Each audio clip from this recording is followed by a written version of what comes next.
Mesdames, Messieurs, chers compatriotes de Nantes et chers compatriotes de métropole, d'outre-mer et de l'étranger qui m'écoutez, dans quelques semaines,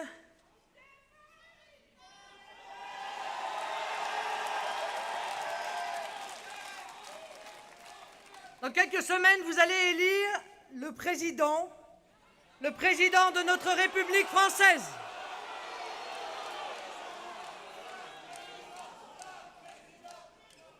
Parce qu'elle émane du peuple, par la voie du suffrage universel direct, la présidence de la République est la clé de voûte de nos institutions.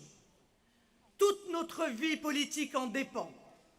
Et l'organisation politique, économique et administrative ressortira du choix que vous ferez dans 2 mois. De son résultat découleront pour 5 ans la majorité parlementaire, la composition ou la recomposition des partis politiques, comme l'élan politique qui prévaudra tout au long du mandat présidentiel.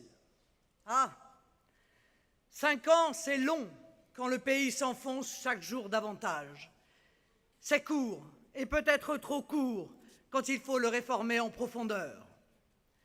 La malheureuse instauration du quinquennat fut décidée à l'initiative de ceux qui n'avaient pas réellement compris l'intelligence des institutions de la Ve République.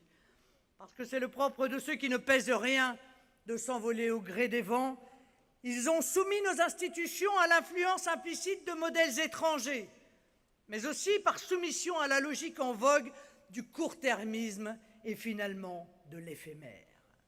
Il se trouve toujours des gens plus infatués de leur temps que de leur pays. Le nomadisme présidentiel avec des présidents qui passent et qui lassent, l'asservissement du mandat présidentiel à des contraintes électoralistes, le souci narcissique propre aux politiciens de bas niveau a eu pour effet de rabaisser la fonction pour faire du président, et on l'a vu lors des derniers quinquennats, le simple chef politique d'une majorité présidentielle, le supérieur hiérarchique d'un collaborateur, ou pire, un indépassable président du Conseil général. Il est vrai qu'on ne parvient à porter que le costume qu'on est capable d'endosser. Il en résulte des mandats sans importance, avec des présidents sans grande importance, des mandats où dominent le clanisme et le clientélisme, le bricolage et le papillonnage, le pas grand-chose et parfois le rien. Dévalué par la réduction de sa durée, le mandat abaissé par l'insigne inefficacité de ceux qui l'ont exercé, la fonction présidentielle a perdu le prestige qui était attaché à un choix réellement engageant.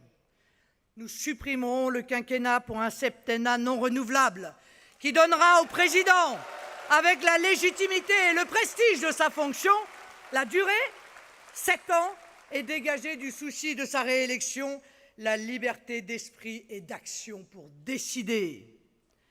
Vous le voyez, l'ambition de notre mandat sera de remettre nos institutions en ordre, au premier rang desquelles l'institution présidentielle.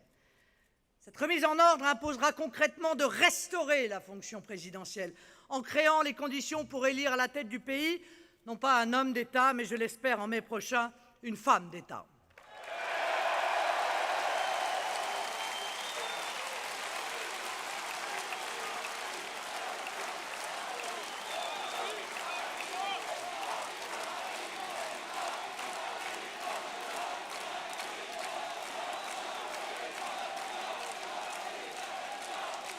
Vous le voyez, mes amis, la tâche de reconstruction institutionnelle, si essentielle pour redonner à l'action politique son efficacité, est immense.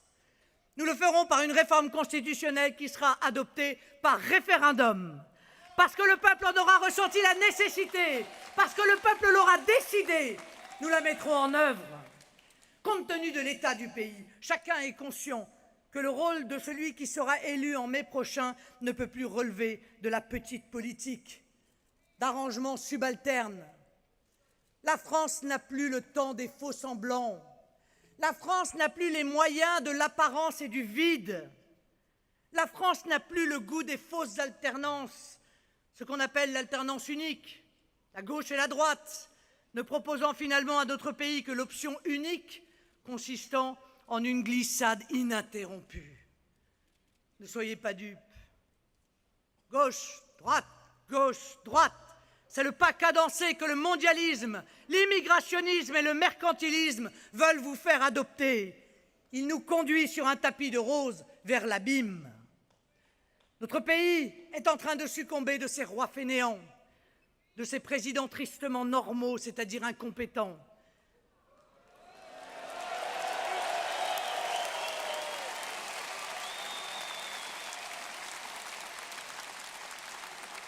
Mais aussi de ces briseurs de rêves politiques qui ont tant de fois entraîné le peuple si généreux à s'enflammer dans des élans d'enthousiasme, élans que leur insuffisance, leur irrésolution ou même leur mépris des gens ont fini par s'aborder.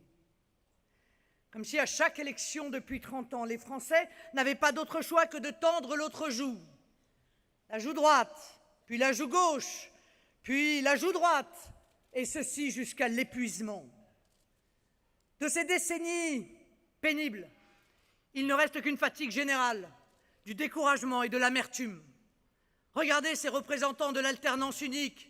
Ah, cette fois on a compris, on ne vous trahira pas, on ne reculera plus, on ne fera pas comme la dernière fois. J'ai changé. Et dès l'élection, le calvaire reprend. Les promesses n'engagent plus que celui qui les croit. Vous l'avez constaté et il en sera ainsi autant que nécessaire. Moi, je ne me soumets pas.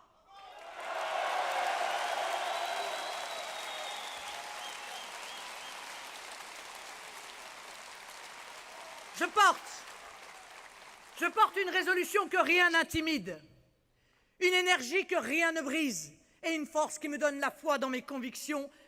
C'est pourquoi je sais pouvoir conduire le projet d'émancipation et de retour de la nation. Je voudrais vous inciter à l'optimisme. Le projet que nous défendons est majoritaire. Oui, il est majoritaire. Sur tous les sujets relatifs à l'immigration ou à la sécurité, les Français sont d'accord avec nous jusqu'à 80%. Sur les autres thèmes, comme l'Europe, ils sont d'accord à plus de 50%. Pourtant, cette adhésion ne se traduit pas toujours encore en intention de vote. Notre victoire idéologique est largement acquise. On le voit, notre problème est moins de convaincre de la pertinence de nos analyses ou même de notre projet que de faire bouger les habitudes de vote. Je vous le dis, mes amis, c'est sous les cendres de vos illusions déçues que vous trouverez avec nous les étincelles de la flamme et de la lumière. Dans l'avant-propos du Fil de l'épée, ouvrage où Charles de Gaulle livrait sa conception du chef, est citée cette phrase de Shakespeare: « Être grand, c'est soutenir une grande querelle ». Notre projet est beau. Il appelle notre peuple à l'unité et à la solidarité. Il convie chacun d'entre vous à la mobilisation et à l'action. Et il appelle notre pays à s'élever pour retrouver son rang, sa fierté, sa dignité, sa grandeur. Je veux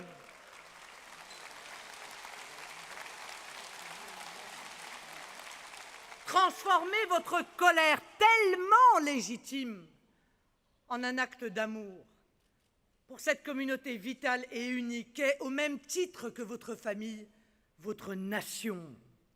Je veux que là où vous vivez le désespoir, vous puissiez à nouveau trouver des raisons de croire, d'entreprendre et de réussir.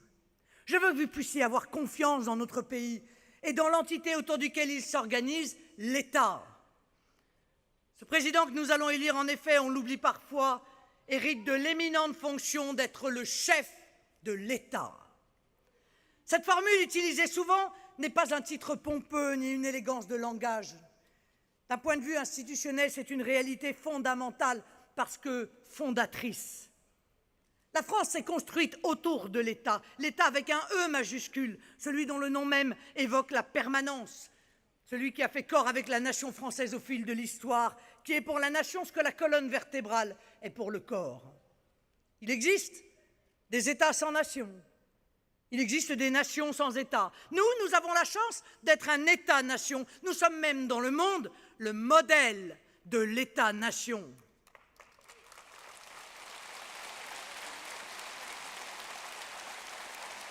Aujourd'hui, certains voudraient faire disparaître et l'une et l'autre, la nation et l'État. Nous sommes les défenseurs de l'une et de l'autre, parce que sans État, il n'y a plus de nation. C'est pourquoi nous croyons au rôle éminent du chef de l'État, c'est pourquoi sa personnalité est importante. C'est cela aussi qui fait l'importance de cette élection présidentielle. Celui ou celle qui sera chef de l'État. Être le chef de l'État, c'est veiller au bon fonctionnement des institutions et des administrations. C'est donc veiller à la séparation des pouvoirs, à la conformité des logiques administratives avec la volonté démocratique. C'est aussi se préoccuper du sort des agents, s'y dévouer, les écouter, les soutenir. Tout cela, il faut bien le dire, est mis à mal, comme l'actualité récente nous en donne régulièrement un contre-exemple flagrant. N'a-t-on pas le sentiment que l'État prend des décisions comme s'il suivait sa propre logique, indépendamment de l'intérêt national ou de la volonté populaire? Pire, n'assiste-t-on pas aujourd'hui à un véritable accaparement de l'État par des intérêts qui ne sont plus ceux du peuple, mais des intérêts d'argent, des puissances d'argent même, qui tentent de lancer une OPA hostile sur l'État, sur notre bien commun?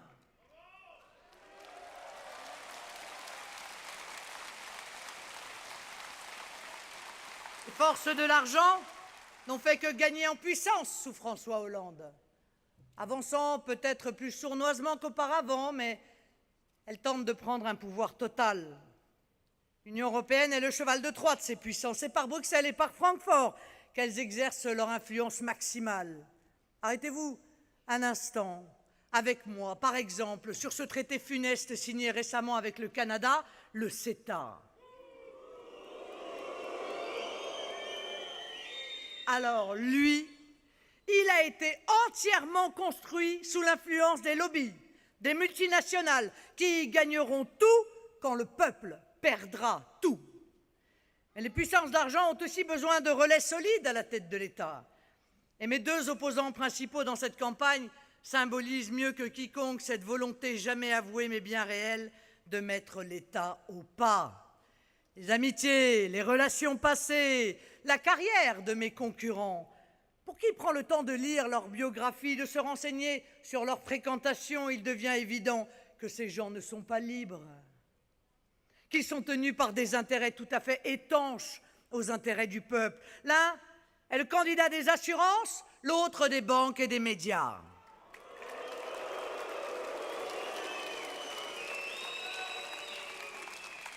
Et je veux lancer un avertissement aujourd'hui aux Français. Je lance un avertissement parce qu'ils doivent comprendre ce qu'implique la non-candidature de François Hollande. Ce président et son gouvernement se donnent en cette fin de mandat manifestement toute l'attitude, sans rien s'interdire, pour peser sur l'élection présidentielle et mettre toute la puissance de l'État non plus du tout au service des Français, mais au service du système et de sa survie. Le système hésite entre mes deux principaux concurrents. Il semble qu'ils aient choisi de se mettre aujourd'hui au service de M. Macron. Oui. Ce M. Macron, dont M. Hollande aurait pu signer le programme économique, devient dans cette élection la possibilité pour le système de se survivre, de survivre. Il est devenu, semble-t-il, le meilleur moyen pour la caste aujourd'hui au pouvoir de se maintenir. Regardez d'ailleurs avec quel zèle les puissances d'argent prennent désormais ouvertement parti pour M. Macron. Les puissances d'argent et leurs relais médiatiques.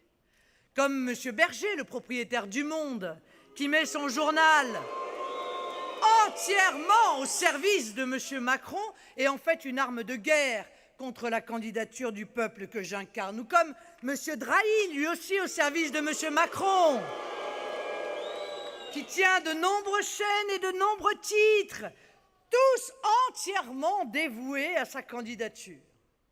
Dans cette élection, les médias ont en effet choisi leur camp. Ils font campagne de manière hystérique pour leur poulain, ils se parent de morale, prétendent en rester à l'analyse des faits, hurlent à la liberté de la presse dès qu'on les critique. Enfin, pardon, on a encore le droit de les critiquer, me semble-t-il, et même en démocratie, c'est un droit fondamental. Et puis, ils pleurnichent d'avoir, et c'est vrai, perdu la confiance du peuple qui se tourne, et c'est légitime, vers Internet pour s'informer.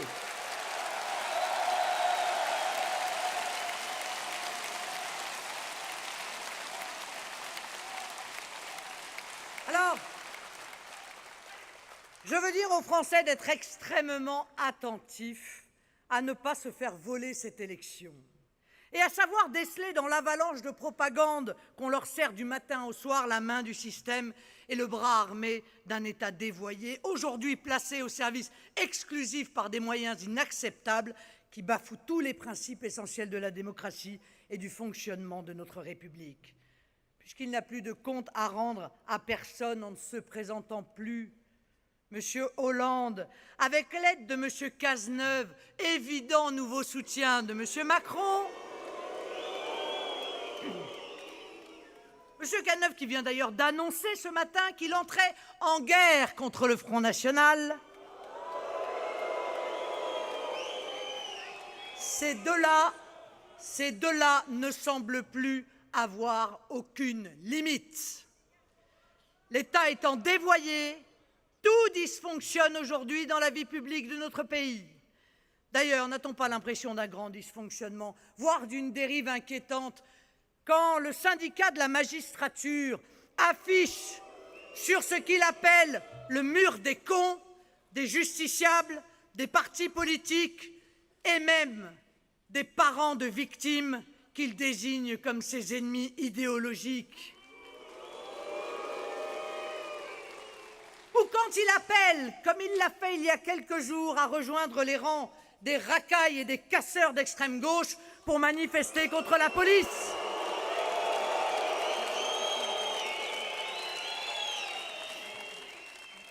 N'est-on pas pris d'une gêne lorsqu'avant même toute enquête, les politiciens de tous bords se croyaient fondés à hurler avec les loups lorsque des policiers étaient livrés à la vindicte médiatique, comme ce fut le cas dans l'affaire Théo? J'ai été, mes chers amis, la seule à ne pas céder à cette dérive contraire à la présomption d'innocence à laquelle tout homme, et a fortiori tout fonctionnaire, a droit.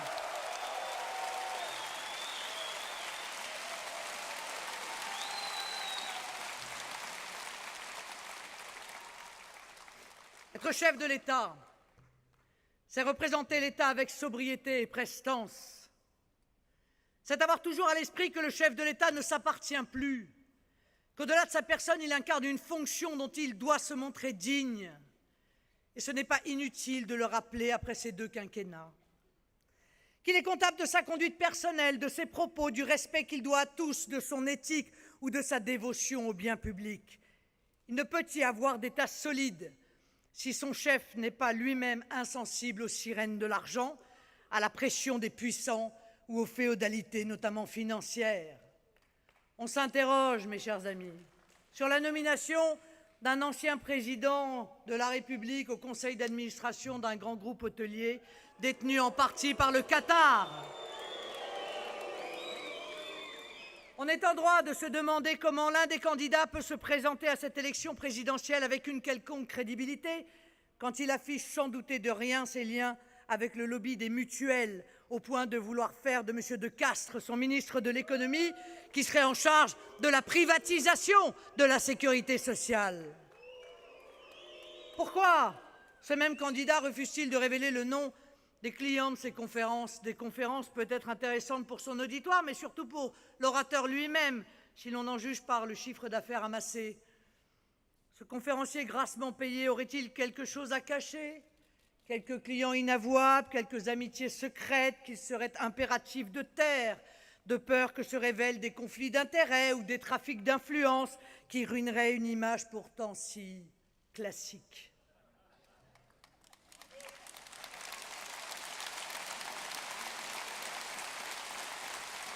Comment un autre compétiteur à cette élection peut-il s'enorgueillir sans complexe de ses attaches professionnelles avec des banques comme la banque Rothschild et les milieux d'affaires qui constituent les généreux mécènes, inconnus d'ailleurs, de sa campagne? Comment croire à la liberté de la presse lorsque des grands patrons de groupes de médias, comme M. Drahi, dont je vous ai parlé tout à l'heure, ont bénéficié de coups de main directs dans le rachat d'une entreprise comme SFR et font du coup outrageusement campagne pour leurs bienfaiteurs.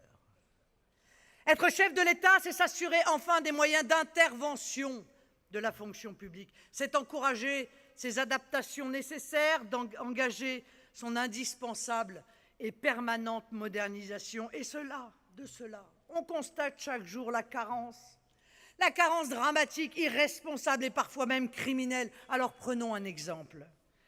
Dans les domaines qui touchent à la sécurité des citoyens, police, justice, armée, la France consacrait 6,5% de son PIB en 1960, 4,5% de son PIB en 1990 et aujourd'hui seulement 2,8%. Cette dégringolade de l'engagement public dans le domaine essentiel qu'est la sécurité intérieure et extérieure de la France illustre bien l'esprit de démission de nos prétendues élites. Aujourd'hui, il n'est pas abusif de le dire, et les fonctionnaires si dévoués au bien public sont les premiers à le constater, à le déplorer tous les jours et à s'en inquiéter parfois publiquement. L'État est en mauvais état, et même en très mauvais état.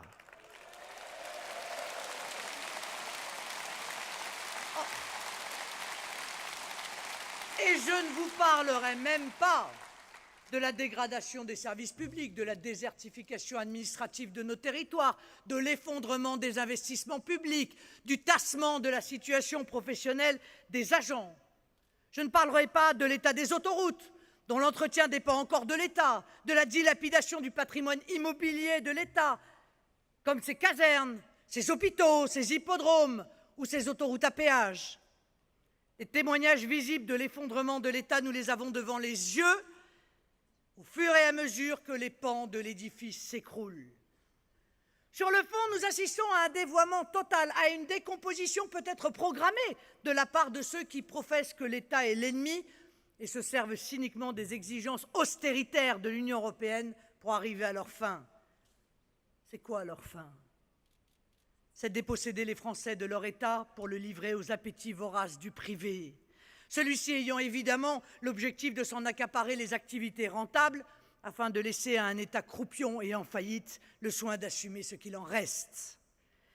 L'histoire de France, mes chers amis, c'est 15 siècles de lutte contre les féodalités, contre les factions, contre les oligarchies. La monarchie n'a eu de cesse, notamment avec Richelieu, de mettre au pas une aristocratie arrogante, séditieuse et internationaliste. La Révolution, l'Empire, puis la République ont poursuivi cette construction ingénieuse, méthodique et lente. Mais nous le savons, ce bras de fer entre l'État et les féodalités ne s'arrête jamais. Dès que l'État faiblit, on le voit aujourd'hui dans les banlieues, avec les caïds arrogants et triomphants de cité, où les soldats de l'islam politique, il se trouve des mafias pour s'arroger l'exercice du pouvoir et asservir les habitants. On le constate, dès que l'État faiblit, il est remplacé par d'autres autorités qui n'ont de légitimité que la force. Cet affaiblissement de l'État, cette dépréciation de son autorité ouvre en effet la voie à d'autres formes de pouvoir qui disloquent notre nation. L'islamisme, qui par ses provocations incessantes et son communautarisme militant vient remettre en cause nos valeurs, notre pacte républicain, notre unité nationale.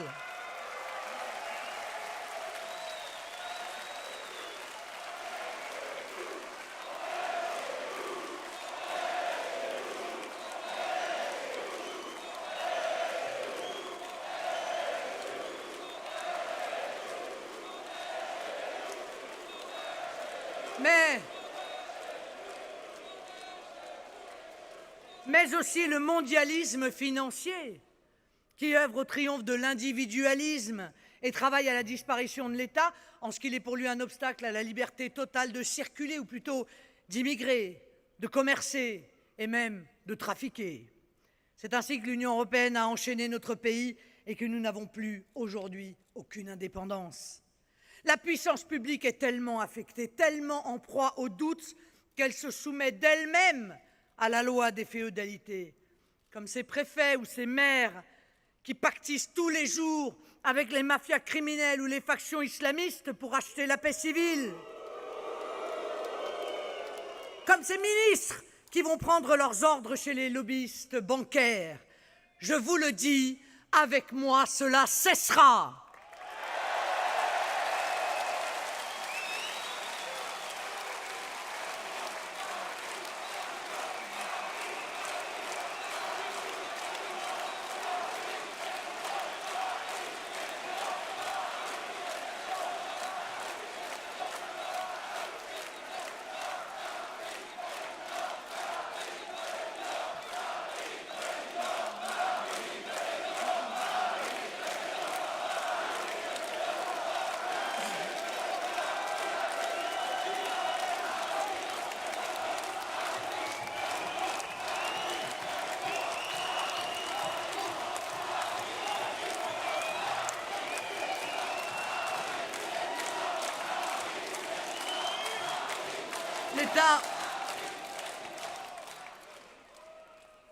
L'État, mes chers compatriotes, votre bien commun.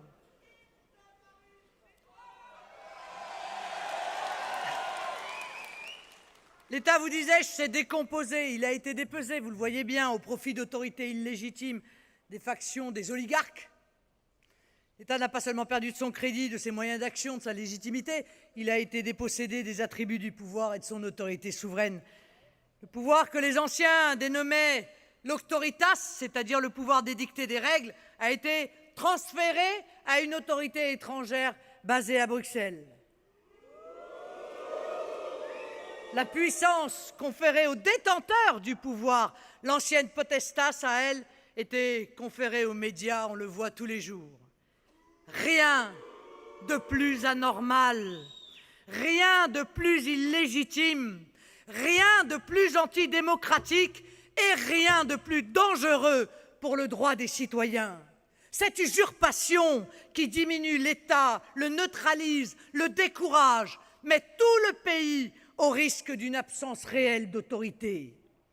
L'État procède d'une conception élaborée du pouvoir qui veut que la protection ne s'obtient comme à l'époque féodale ou dans les sociétés primitives ou mafieuses par la soumission à une personne, à un groupe privé, poursuivant des buts privés.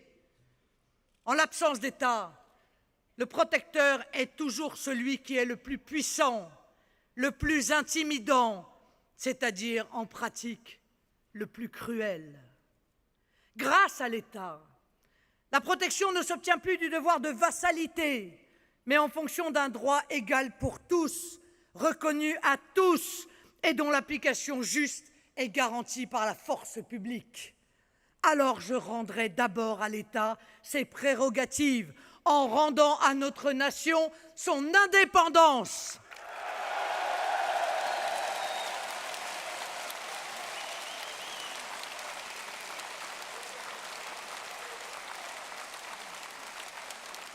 L'État que nous restaurerons sera un État neutre et par extension un État impartial. C'est la condition de son crédit, de sa légitimité et de sa capacité d'action. La neutralité politique sera garantie à tous les agents et aura pour contrepartie l'exigence d'un strict et salutaire devoir de réserve dans l'exercice de leurs fonctions.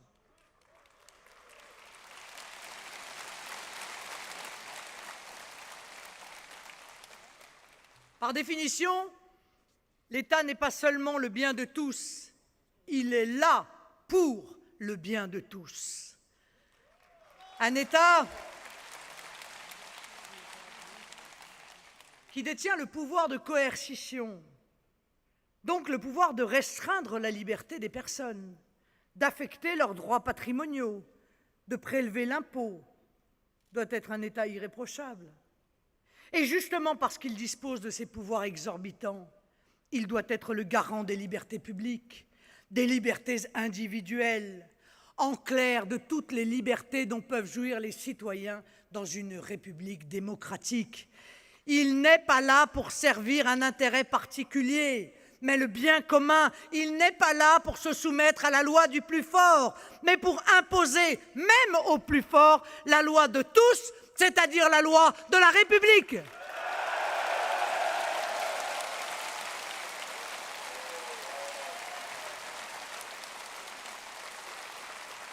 Il n'est pas là pour ne pas voir, mais pour intervenir si le droit l'exige. Il n'est pas là pour brimer, mais pour administrer conformément à la loi de la majorité, c'est-à-dire conformément à la volonté du peuple.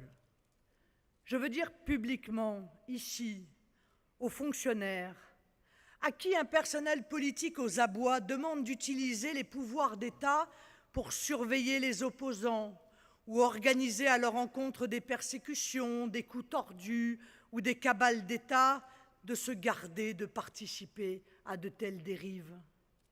Dans quelques semaines, ce pouvoir politique qui n'a plus rien à perdre ni de compte à rendre aura été balayé par l'élection.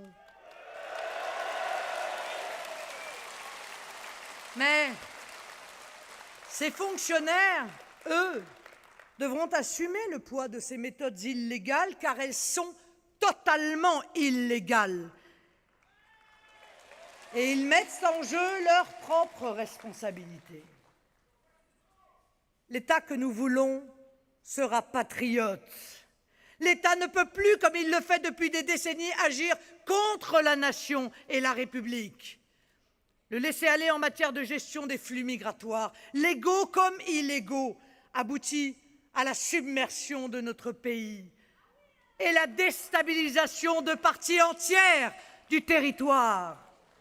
Mayotte, comme la Guyane où j'ai effectué un voyage, comme Calais où je me suis rendu encore récemment, sont sur les méfaits de l'immigration incontrôlée et de la carence de l'État des exemples éloquents, ou devrais-je dire inquiétants.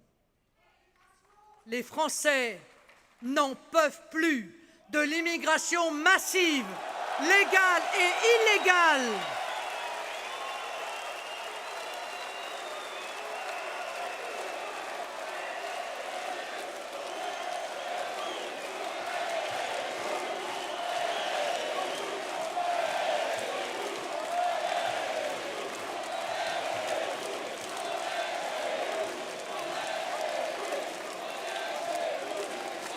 Immigration incontrôlée sous tous les gouvernements qui se sont succédés depuis des décennies.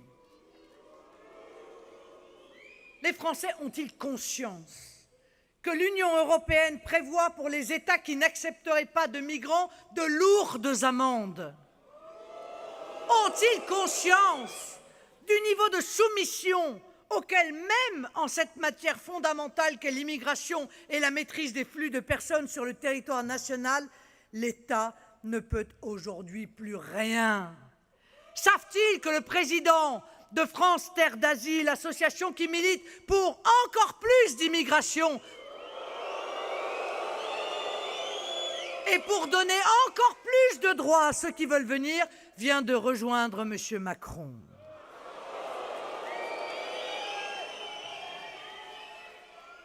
Ce même M. Macron qui est allé en Allemagne récemment pour dire toute l'admiration qu'il avait pour l'accueil de 1,5 million de migrants outre-Rhin. Puis s'en est allé en Algérie, accuser la France du pire des crimes, d'un crime contre l'humanité.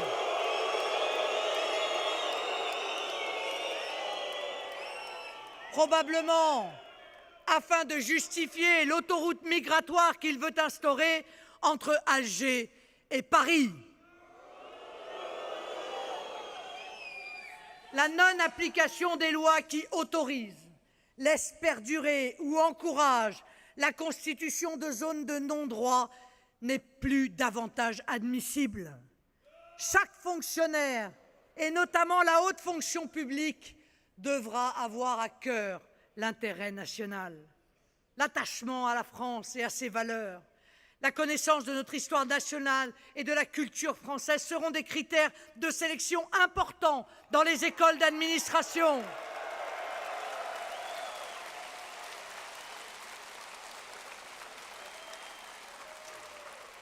Ceci nous évitera d'avoir d'anciens hauts fonctionnaires pantouflards nous expliquer que la culture française, ça n'existe pas, ou d'anciens hauts fonctionnaires devenus présidents proposer à des chefs d'État étrangers de venir à Disneyland pour, Dixit, comprendre la France. Alors, nous le disons et nous l'assumons, la haute fonction publique se doit aussi d'être patriote. L'État n'a de sens que parce qu'il sert la nation, que s'il est au service de la France et des Français. Les services administratifs doivent avoir conscience qu'ils ne sont pas là pour entraver les entreprises, mais pour les accompagner, c'est-à-dire servir l'intérêt économique du pays.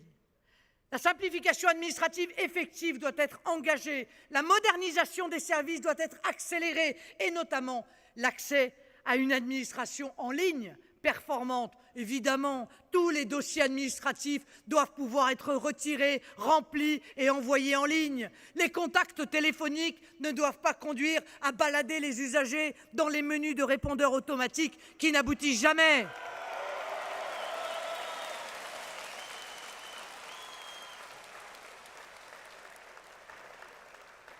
Les économies, eh bien ces économies sont à trouver dans les réorganisations, la formation et la modernisation des moyens. Un État patriote, c'est aussi un État stratège. Lorsqu'on parle d'État stratège, certains crient à la dérive soviétoïde. Mais notre modèle est celui de la France, celui de Colbert. La France est un pays d'ingénieurs et de chercheurs. Lorsque la France décide de se lancer dans les télécommunications, c'est l'État qui crée France Télécom, qui la développe, la fait vivre et prospérer pour en faire un acteur mondial. En 2004, elle deviendra une société privée française. Il y a fort à parier qu'aux États-Unis, la même aventure aurait commencé dans un garage. On le voit à travers cet exemple.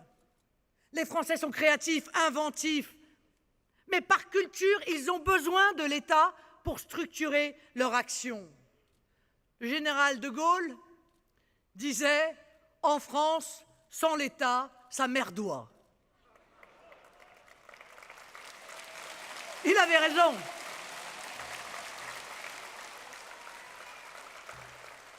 C'est le sens que je donne à l'État stratège. Un État qui s'implique non pour s'ingérer dans l'économie au détriment de la liberté des entrepreneurs, mais pour impulser de nouveaux élans dans des secteurs considérés comme relevant de l'intérêt national. Enfin, l'État que je souhaite sera régalien, c'est-à-dire agira en priorité dans les domaines qui relèvent de sa souveraineté. C'est la raison pour laquelle nous recouvrerons les outils de notre souveraineté, nous les reprendrons à Bruxelles. La souveraineté monétaire et économique, qui nous permet d'agir directement au service de notre économie, au service de nos entreprises, TPE et PME, sans avoir de permission à demander à quiconque, qui nous donne des armes dans la mondialisation, comme le font tous les pays souverains, qui nous permet d'ajuster notre économie autrement que par la baisse des salaires ou la destruction de notre système de protection sociale. La souveraineté territoriale, qui nous redonne la maîtrise de nos frontières et la liberté collective de décider qui entre et qui s'installe chez nous.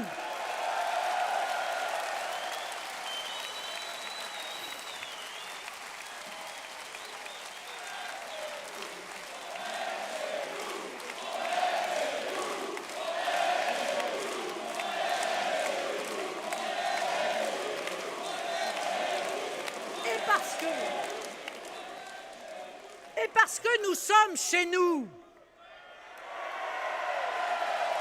La souveraineté législative, qui rend à chaque Français le droit de décider pour lui-même, soit par la voix de ses représentants, que sont les parlementaires français, soit par la consultation directe qu'est le référendum.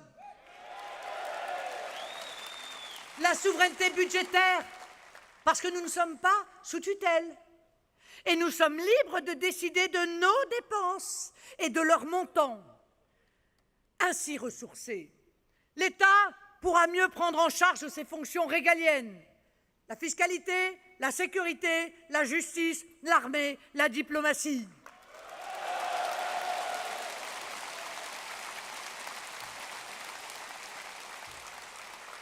La fiscalité, c'est le bras armé de l'État.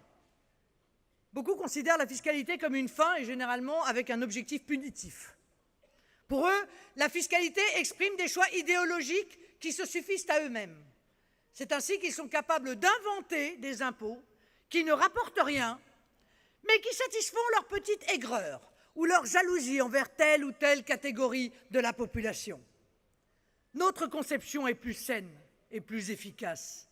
Elle tient en 3 points. L'impôt est ce que paye le citoyen pour un service. Le meilleur service possible doit lui être rendu au meilleur coût. Et c'est pourquoi nous mettrons en place une évaluation rigoureuse des politiques publiques. La répartition de l'impôt doit être équitable. Notre projet est un projet d'équilibre. Il établit une grande justice fiscale, notamment au profit des familles, des classes populaires et de la classe moyenne, mais aussi des très petites entreprises et des petites et moyennes entreprises. La baisse de l'impôt pour les Français qui gagnent peu, qu'il s'agisse de l'impôt sur le revenu ou des impôts locaux, ce que prévoit mon projet, sera une source importante de relance du pouvoir d'achat des Français, à côté d'autres mesures destinées aux familles, aux personnes âgées, comme la revalorisation de l'ASPA, à tous les petits revenus, comme la prime de pouvoir d'achat que je prévois pour tous les salaires ou pensions inférieures à 1 500 €, aux jeunes aussi, à travers la protection logement jeune que j'entends mettre en place. À côté de cela, les autres candidats prévoient d'augmenter la TVA ou la CSG, c'est-à-dire les impôts les plus injustes. L'impôt est le moyen de piloter la vie économique. Nous utiliserons l'impôt comme une arme fiscale pour dissuader les délocalisations et favoriser les comportements vertueux que sont les productions françaises, la recherche, l'investissement, l'innovation et les exportations. Écoutez, je ne peux pas m'empêcher de vous donner comme exemple l'exemple de Whirlpool. Si cette entreprise décide de fermer son usine rentable pour aller fabriquer en Pologne des produits ensuite revendus aux Français, eh bien, elle verra ces mêmes produits frappés d'une taxe de 35% à l'importation.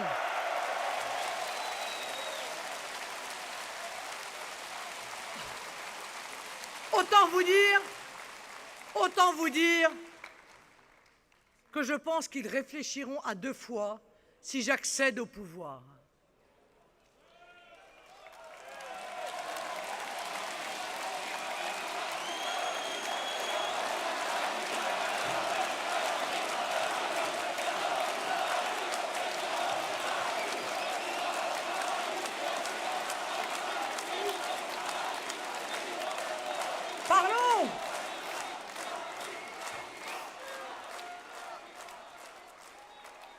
Parlons un peu, mes chers amis.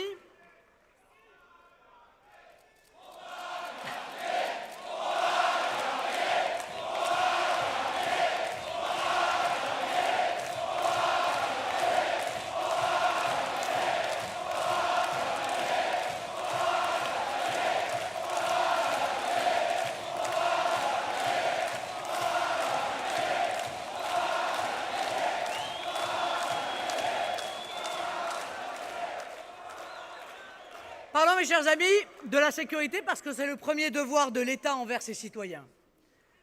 À quoi sert-il de consentir à l'existence d'un État à sa charge, aux contraintes qu'il impose parfois, si c'est pour vivre dans l'insécurité, c'est-à-dire dans la crainte pour soi-même ou pour les siens. Cette sécurité, elle passe par le maintien de l'ordre et le retour de la sécurité, de la tranquillité pour tous. Les moyens de police qui ont été réduits ces dernières années, par le gouvernement Fillon notamment, doivent retrouver un niveau adapté aux besoins. Nous procéderons à l'embauche de 15 000 policiers et gendarmes. Nous mettrons en œuvre un plan de rénovation de commissariats et des gendarmeries. Nous les réarmerons moralement. Par un soutien actif, par une protection juridique, par l'instauration de la présomption de légitime défense, par des ordres clairs, d'une haute hiérarchie remise enfin avec le terrain. Nous ne nous soumettrons jamais à voir des milices d'extrême gauche saccager,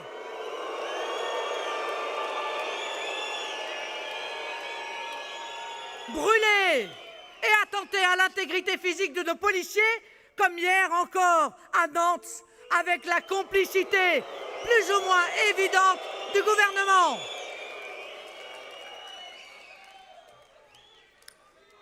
Nous mettrons autour de la table tous les autres acteurs de la sécurité publique, comme par exemple les polices municipales, qui ont un rôle déterminant parce que complémentaire du fait de leur connaissance du terrain, du travail permanent de proximité et de contact. S'agissant des dispositifs de protection élémentaire de notre pays, nous avons désormais bien pris en compte la fable du contrôle aux frontières extérieures de l'Europe. Les frontières nationales seront rétablies.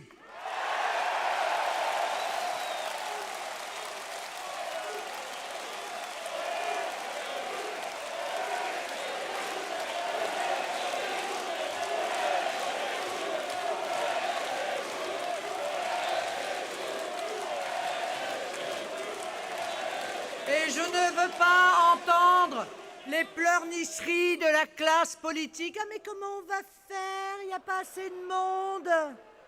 Eh bien, le corps des douanes sera doté des moyens en personnel nécessaires. Ne vous en inquiétez pas.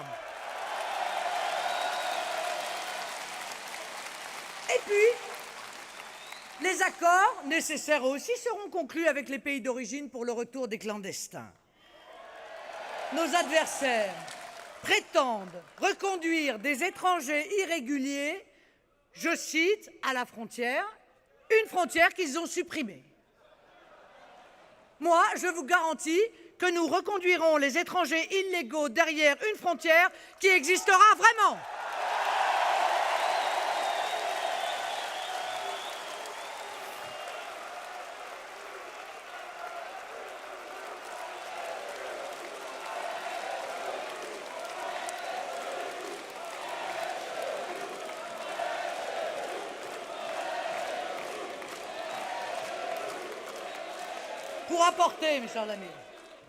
Pour apporter une réponse pénale rapide et efficace, la justice verra ses moyens augmenter.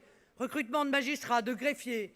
Mais la formation des magistrats sera revue parce que nous ne pouvons plus supporter le laxisme qui prévaut dans la magistrature aujourd'hui. La politique de tolérance zéro exigera que des places de prison soient rendues disponibles. Nous le ferons en mettant en œuvre 3 dispositifs. Premièrement, des accords avec les pays d'origine qui prévoiront que des étrangers effectueront leur peine chez eux. Croyez-moi, de très nombreuses places seront ainsi libérées. Deuxièmement, la reconversion de bâtiments existants, comme par exemple des casernes, accueilleront des délinquants non dangereux. Enfin, nous engagerons la construction de 40 000 places de prison. Voilà. Dans les 5 ans, nous nous donnerons les moyens d'une application des lois, c'est-à-dire du rétablissement de l'état de droit. Je précise que l'état de droit est le contraire du gouvernement des juges, qui constitue une dérive antidémocratique, oligarchique, à l'image des parlements de l'ancien régime qui ont empêché les réformes et conduit à la révolution. La justice est une autorité, pas un pouvoir. Les magistrats sont là pour appliquer la loi, pas pour l'inventer, pas pour contrecarrer la volonté du peuple, pas pour se substituer au législateur.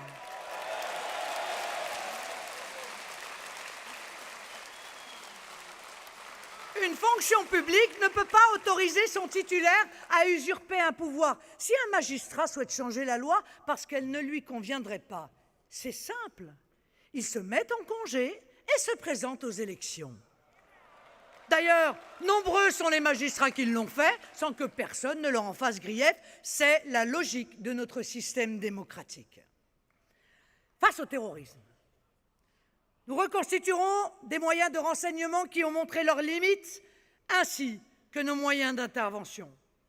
Pour faire face à une menace de type militaire, le caractère militaire de la gendarmerie sera réaffirmé. En effet, et vous devez le savoir, l'Union européenne poursuit depuis longtemps l'objectif de retirer aux gendarmes leur statut militaire. Eh bien, nous défendrons ce statut militaire.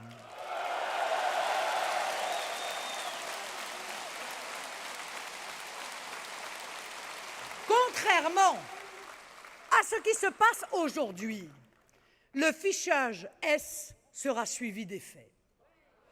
Les étrangers fichés S seront conduits à la frontière. Les binationaux fichés S seront jugés et déchus de leur nationalité et renvoyés dans leur pays.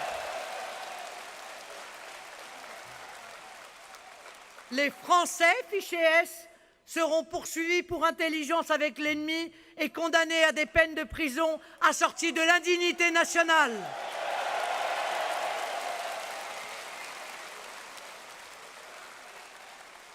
Ceci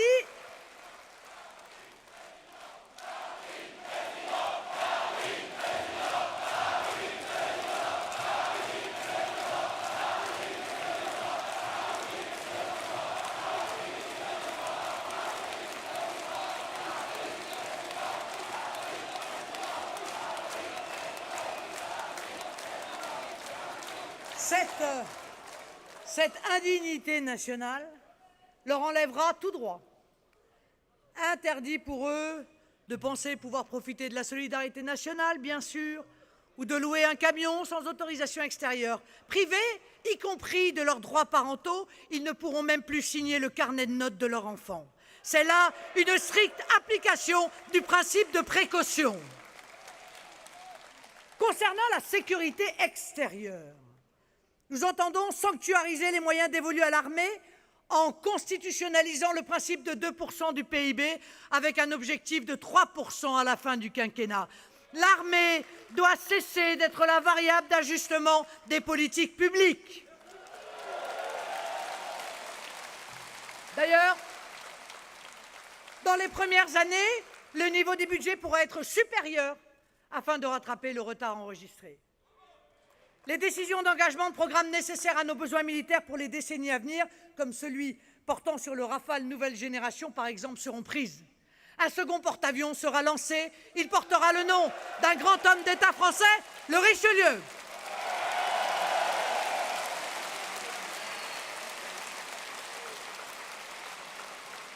Nos interventions extérieures s'inscriront exclusivement dans le cadre de la défense de nos intérêts. Nous ne ferons plus de guerres qui ne sont pas les nôtres. Notre diplomatie et notre coopération avec les États engagés contre nos ennemis terroristes se mettra en cohérence avec les objectifs militaires que nous nous sommes fixés. Nous nous réarmerons sans complexe et massivement, mais pour assurer notre sécurité.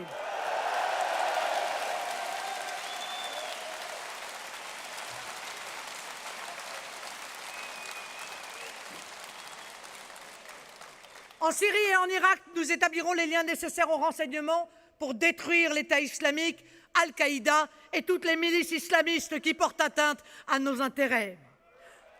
Nos relations internationales seront guidés par deux principes que j'ai développés dans une conférence jeudi dernier. L'indépendance et l'équilibre. L'indépendance parce que nous ne voulons pas, je vous l'ai dit, que des Français meurent pour des intérêts qui ne sont pas les nôtres. Cette indépendance que je réclame pour notre pays s'appelle à l'égard des autres pays la non-ingérence, c'est-à-dire le droit légitime de tout pays à disposer de lui-même. Nous romprons avec la diplomatie moralisatrice et nous sortirons du commandement intégré de l'OTAN.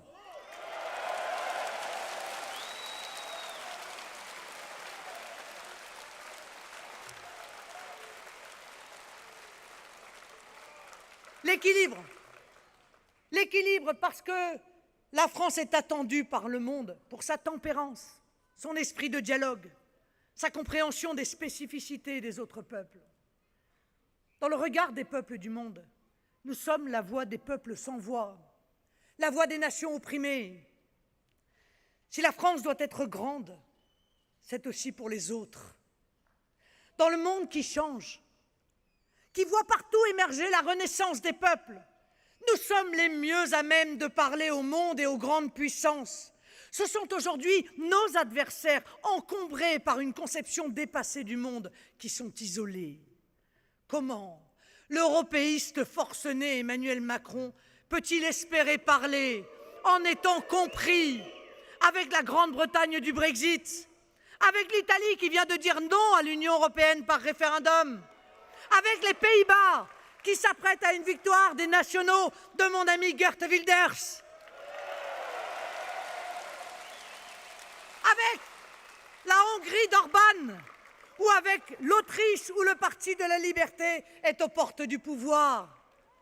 Comment M. Fillon, qui se présente comme l'anti-Trump, avec un positionnement anti-protectionniste et libre-échangiste, peut-il être en mesure de parler avec l'Amérique? Je dis aux Français, regardez le monde, il est en train de changer sous nos yeux.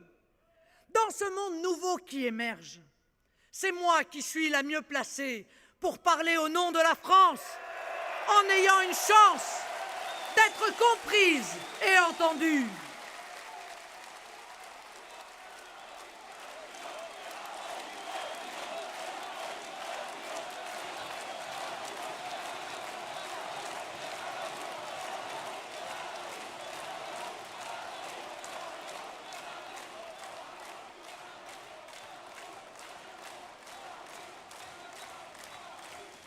Je dis aux chefs d'entreprise qui savent que face aux réalités, il ne sert à rien de se mentir.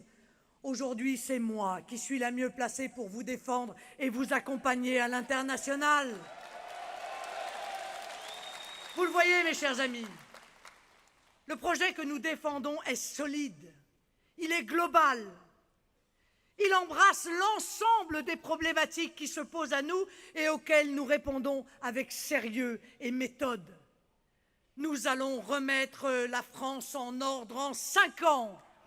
Et pour cela, nous allons commencer par remettre l'État en ordre. Et il en a bien besoin.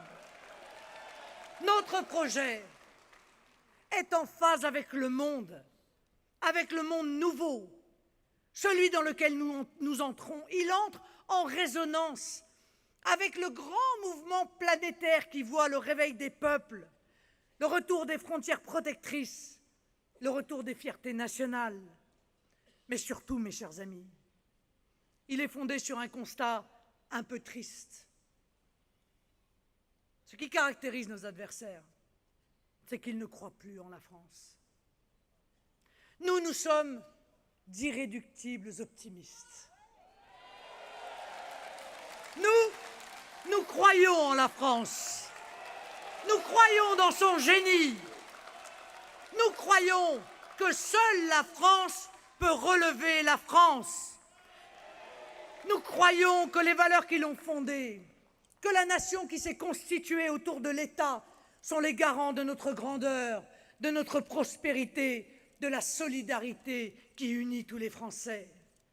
Et nous croyons que nous, Français, nous sommes les murs porteurs de la Maison France. ce beau message d'amour, ce témoignage de fidélité à ce que nous sommes et de foi dans l'avenir, je vous demande de le porter avec moi. Il nous reste 2 mois. La victoire est là, au bout du chemin. Soyez forts, soyez déterminés. En résumé, soyez français. En avant, vive la République, vive la France.